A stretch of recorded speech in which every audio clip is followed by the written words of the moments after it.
Ang programang ito ay rated SPG. Striktong patnubay at gabay ng magulang ang kailangan. Maaaring may masiselang tema, lengguwahe, karahasan, sexual, horror o droga na hindi angkop sa mga bata.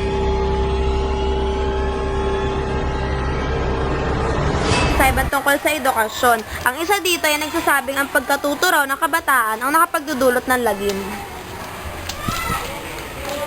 Paghigpit ko, pinagbabawal sa sugalan kong pumunta ang mga Indyong di ko kilala. Nagtungo si Quiroga sa bahay ni Simon, ngunit ayaw nito magpakita.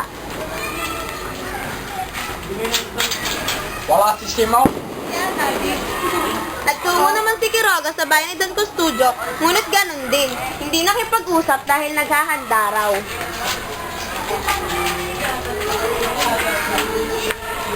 Wala si Don Custodio.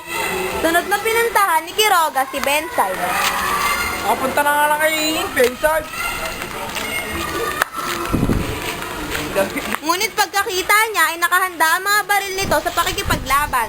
Tumakbong pauwi ang incheck at nagsakit-sakitan.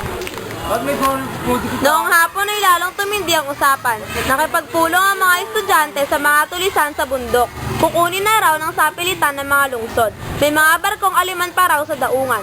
May mga estudyanteng napiit dahil mga sandatahan. May lang dapat ipiit sa kulungan. Mayroon ding dapat barilin para magduduguan na lansangan. Kapag nangyari ito, matatakot ang mga kabataan na magsipagtaguan na sila. Pagsabihan ng mga kabataan na kapag may lalaban, bago ipakita sa madlay na hindi maaaring ganun. Layo natin ipagtanggol ang kahiyan at integridad ng Espanya. Kaya kapag nagdeklara ang pag-alsa, ating dakpin lahat na may yaman at may pinag-aralan. May nabalitaan si Kapitan Tiago kay Padre Irene.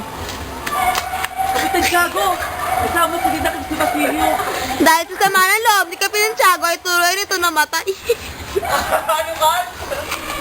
Ang kapuluan na ito ay kagagawa ni Padre Ren.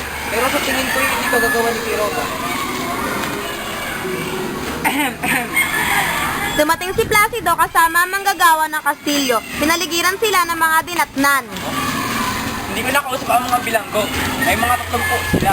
Magtindahan. Nakaroon ng katakot-takot na pupuntan ngayon ito. Nagkaroon ng ingay sa binyagan. Inakala nila na nilusob sila ng mga tulisan. Kaya agad silang nagtakbuhan at may nagpaputok. Dagulyon! Gera!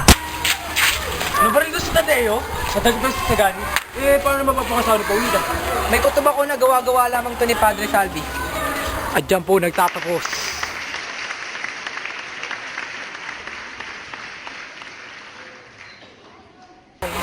Ay lang dapat ipit. Ano ba naman yan? Ipiit lang ako pinipiit sa kulungan, di ba? Ano kote ko yan na? Magagawan na ito.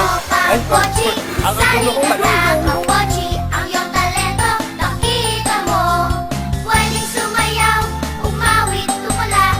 Pwedeng humataw, umarte, lumikha. May giant keyboard din, pwedeng laruin. Pochi, pochi, ang galing, yeah! Tropang pochi, sari ka na kapochi. Jollibee, jolly, jolly. Halina't magsaya, si best friend Jollibee narito na. Hey kids, come with me. Let's play with Jollibee! Jolly, jolly, Jollibee, jolly, jolly. Jolly, jolly, Jollibee, jolly, jolly. May malaking mata at bibig na laging nakatawa. Lakad ay kakaiba. Kumikebot-kebot pa. Jolly, jolly, Jollibee, jolly, jolly. Jolly, jolly, Jollibee, jolly, jolly. Jolly, jolly, Jollibee, jolly, jolly.